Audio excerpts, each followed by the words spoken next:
What I want to do now is describe to you the process, the remaining steps in the overall approval process once the business office has completed that audit that Ryan just described to you, what steps next occur. And for some of you who cover the school board, this is old hat. You already know all about this, but I'll assume that you don't know that. So I handed each of you, and I think, did we email this to Kevin? So I handed each of you what we call the weekly board report. And so what occurs Friday afternoon, and all I did was went to my computer this morning and printed out yesterday's. So you have in its entirety the board report that went out yesterday to the trustees. What's contained in this document is all of the bills that were presented to the business office this week and were audited and reached that point at which Ryan could say it's now time for this transaction to go to the Board of Trustees for approval. So this packet is emailed out every Friday to the Board of Trustees. And what you find in it is the official information that will be used at the board meeting, because then what ends up happening is these transactions actually are placed on the board agenda. I'm seeing several of you shake your heads yes. And the board approves them in the board meeting. The more important part, particularly germane to this information this morning, is each check is listed. So I'm about 3 pages into the document if you just want to track along. Each check is listed, you bet. Yeah, I'm glad you got one. Each check that was prepared this week to be paid was listed. So you can see that there were, it doesn't give me a number count, but $732,000 worth of checks coming out of the CP checking account, which is the cash pool. What is it? Cash pool checking. If you'll just turn one more page, and we don't overwhelm you with too much business office information. We have 2 main checking accounts. The next page shows you the transactions that would be coming out of the EP. Yeah, which is electronic funds transfer. So okay. If they're an employee, they would have a direct deposit set up for payroll purposes. If they're getting reimbursed on the accounts payable side, we would employ that same method of paying, so we avoid issuing a paper check. Okay, so those 2 documents constitute a summary listing of checks for the benefit of the Board of Trustees. That's not adequate for them to be informed enough to approve. So then if you turn the page, you're going to find the detailed listing of the checks, and I'll just do one as an example. So if you look on the summary, you'll see a disbursement was made to the Wyoming Retirement System for $128.13. If you go to the detail listing, you'll see that same transaction with far more detail than what's on the summary listing, $128.13. That goes on for a few pages, and then the document turns landscape on you. And that's the easiest way for me to help you find it. May I pause you for just one second? Ryan, can you please email this over to me really quickly? I apologize, sure. I can't find it in my email. And we did just receive notice that the gentleman Forbes would like to call in, so if we may have just one quick second to go ahead and patch him over. Okay. Does anybody have a phone I can use? Thank you. So his phone number.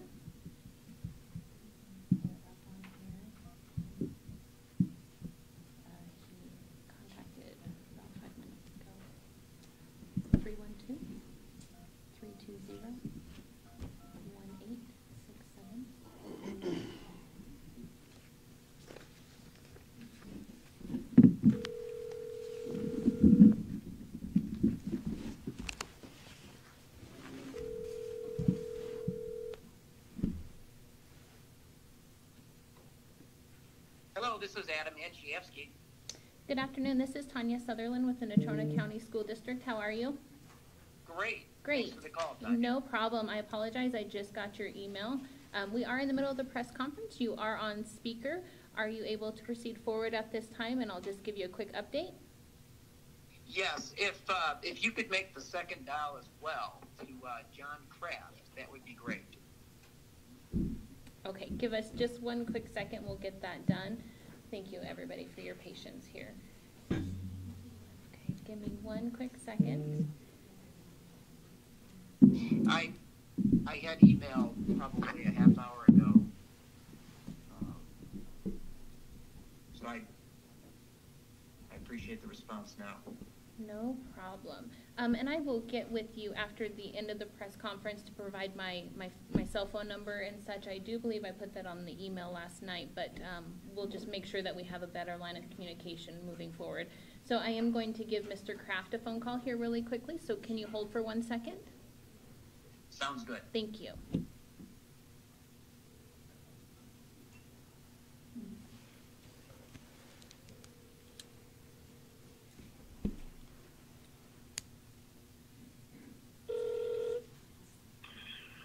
Hello.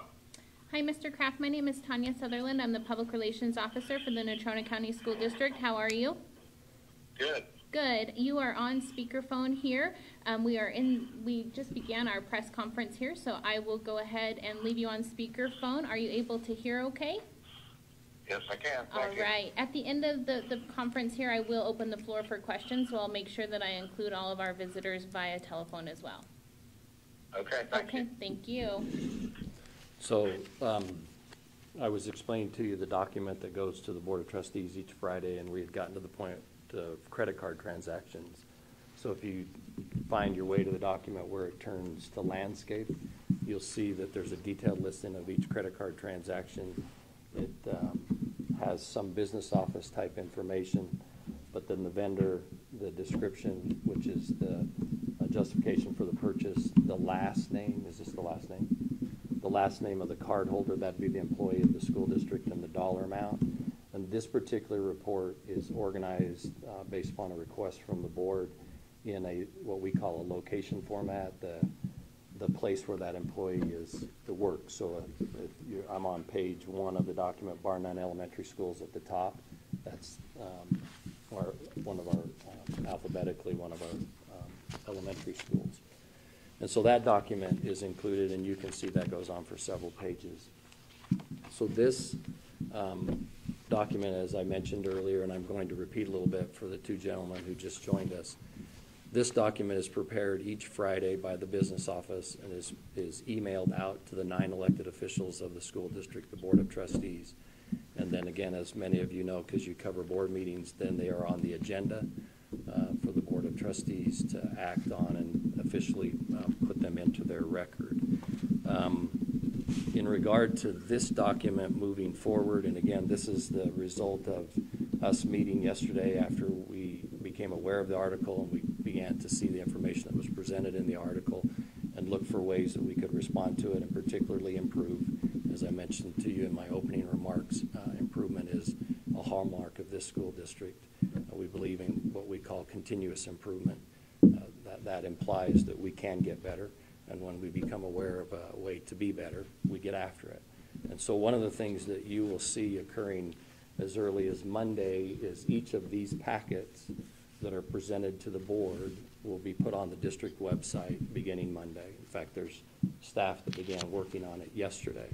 And we will begin with this one that I'm holding in my hand right here, the one dated August the 17th, yesterday's packet, and then we'll move backwards. We'll post those as quickly as we possibly can. And as you can see, the information that's in here is pretty well detailed. And then, as Ryan explained to you, each one of these transactions is supported by a detailed receipt, a detailed document that has to indicate approval at all of the different levels. So if you, as a member of the media or a member of the public, were to say, well, I really want to know about that transaction right there, he could produce that detailed document for you or for whoever requested, okay? So that's one improvement that you'll see occurring as early as Monday in terms of putting those packets on the board's website. The other area of improvement that we're probably not quite as far along on, but I'll foreshadow for you our early thinking on it, is, as Ryan described to you, the district operates what's called a decentralized budget model. The Board of Trustees about 3 decades ago, 30 years ago, shifted from what's known as a centralized model and to a decentralized model. And the word, I think, is self-explanatory. But in this financial arena, what that implies is in the old centralized model, you had a handful of folks here at the central office who had the authority to make purchases for the school district, and that was it. Well, the board felt that it was important to empower the decision makers, particularly teachers in classroom, with the ability to make purchases. And so the model has evolved over time. Credit cards were introduced 3 years ago, and so the credit cards follow that model. So the way that looks is I think Ryan indicated there are about 1,400 individuals who have access to a credit card in the school district, and you have about 100 administrators who oversee those 1,400 employees and approve their transactions. I would want to create a little clarity around the credit card first. When folks hear credit card, they think debt. Not so. As Ryan indicated to you, we pay the credit card transactions as soon as the board approves them the following week. So a week's worth of credit card transactions are paid within a handful of days that they're presented to us from the bank. Secondly, each school, remember this is a decentralized model, each school puts in place the safeguards necessary to ensure that the credit card is used appropriately and on transactions that have a solid education justification behind it. So in some schools, that means the credit card is locked up in the safe, and when the teacher gets ready to make a purchase, they go to the office, they inform the principal on what it is that they're going to buy. The credit card is given to the teacher, and the teacher goes and makes the transaction. I'm not going to tell you that that's the case in every building in the district, because you have some individuals who will be making purchases by the nature of their position on a daily basis. You have coaches who travel for a season.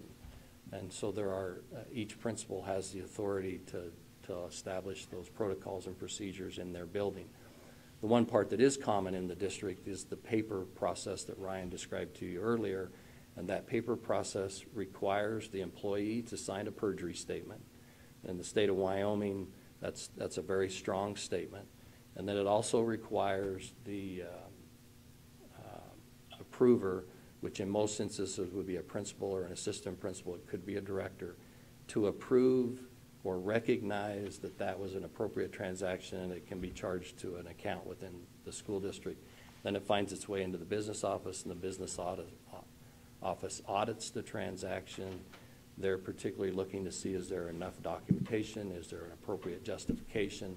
Have they used the right account numbers and object codes? Those are used to be able to classify and meet state reporting and federal reporting requirements. As we had early conversations yesterday, and I apologize that was long and lengthy to give you context on what might be the next improvement, we had some conversation about, have we, in this decentralized model, given our employees sufficient guidelines to ensure that the decentralized model, the benefits of a decentralized model empowering your employees, is done in such a way that the integrity of the system and the trustworthiness to the taxpayers remains in place. I can't answer today whether we're going to give additional guidelines or not. We're just going to examine the ones that we have today. So what do I mean by that? It's clearly known in the Natrona County School District that you can't use any district purchasing mechanism, so we'll use a, and I think Ryan would tell you, have you ever had any instances of a violation of that?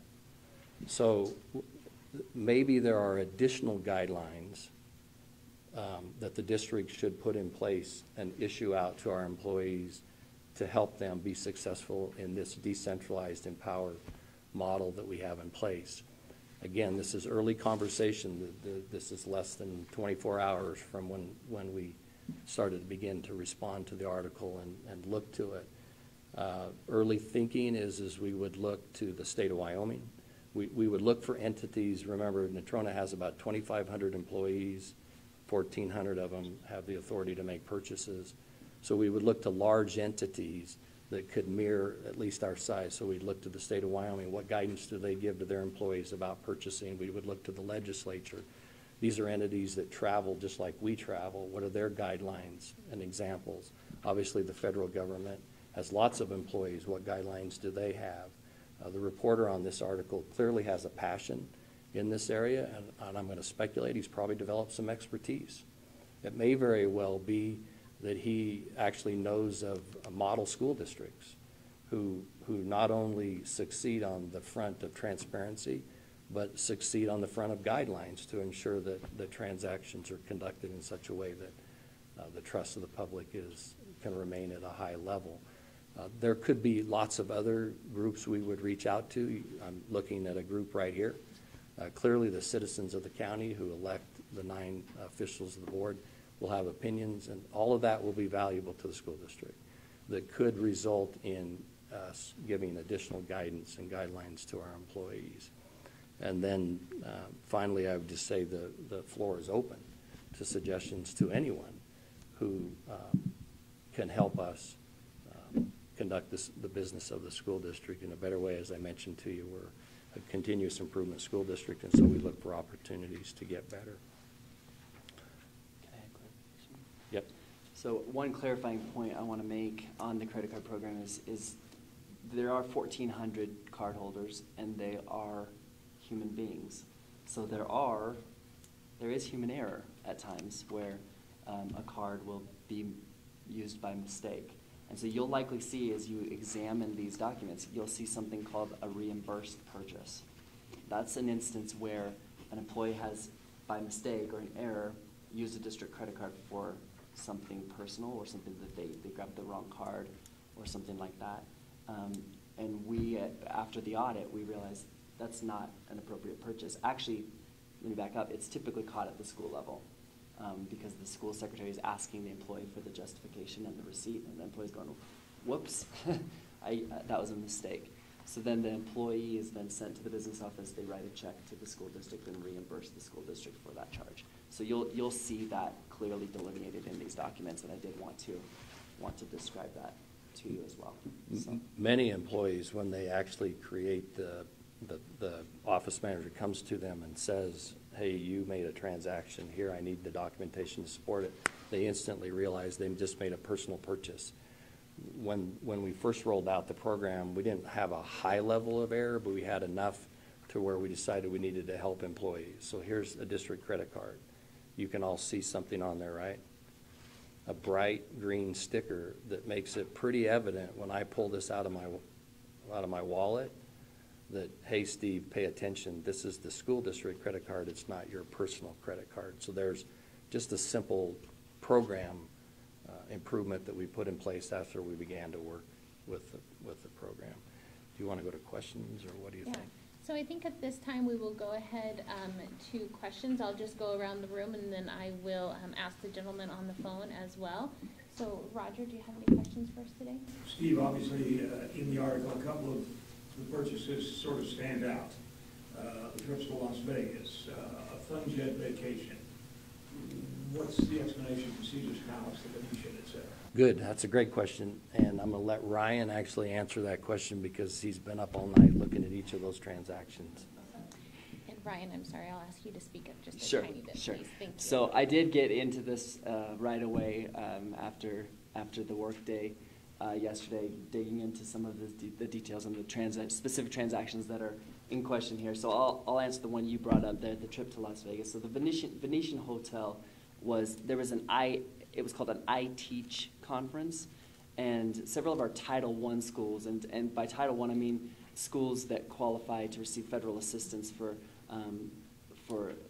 they have a high population of students that qualify for free and reduced lunch, so economically disadvantaged students, so they receive that Title I funding.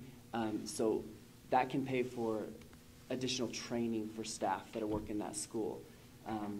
That was an I Teach conference that some teachers did attend at the Venetian Hotel in Las Vegas. And the fun jet vacation?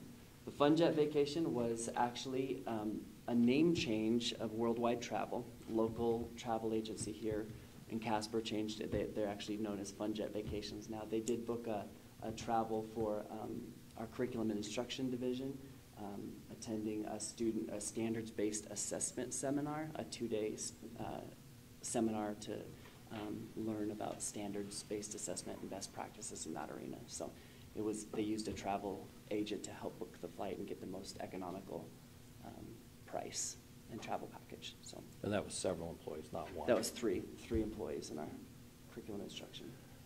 So Roger, one thing I would, and we'll entertain your questions about any of the specific transactions, but I would say that when you see the name of a vendor and all you get is the merchant code of that vendor, you clearly don't get the clear story behind it.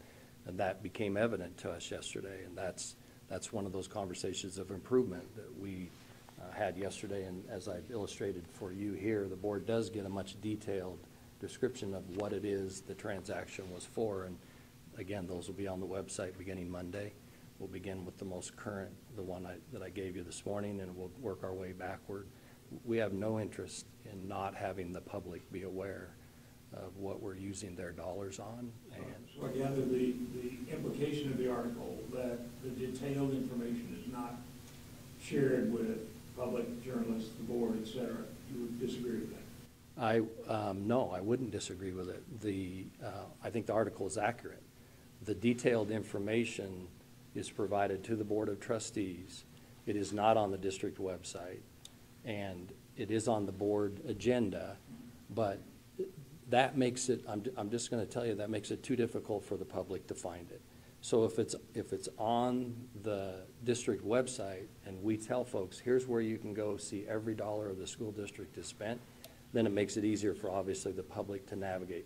I will tell you that one of the things that our CPA, our independent auditors, do is they do audit to ensure that we're in compliance with state statute in terms of publishing in the newspaper our what's called a warrant in the old terms with the check and all of our financial transactions. They ensure that we meet that requirement.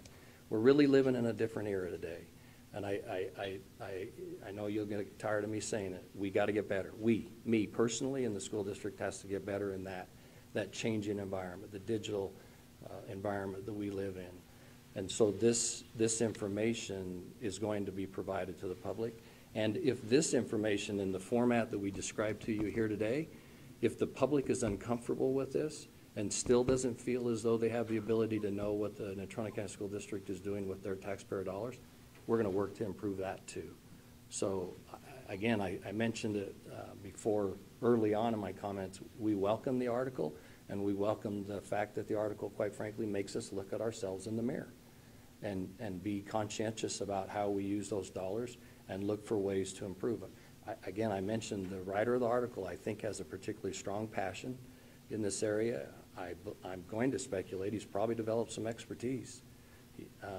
And if he can help us find entities that he believes as a role model, we're gonna tap that, and we're gonna find those entities, and we're gonna try to mirror what it is that they do. Just one last one. This is Adam NGFD. If you guys could also distribute the breakdown of the iTunes account, that would be great. Oh, that's a good one, Adam. We looked at that one yesterday, the iTunes account. Yeah. So we'll get that detail for you, but since you've raised it and everyone's eyes went. So iTunes, those are purchases of apps, education applications that are placed on an iPad for a student to use. But that's a perfect example, and I'm owning it. I'm trying to be open with you guys. When the public sees, I think, Adam, $10,000, is that right? Right. When the public sees iTunes, $10,000, they think the district's gone crazy and bought all their favorite 1950s and 60s. If you're looking at my age, that would be what you. No comment, Roger. So we'll get you that, Adam. When I get that detail, I will update the article in that regard. We appreciate that.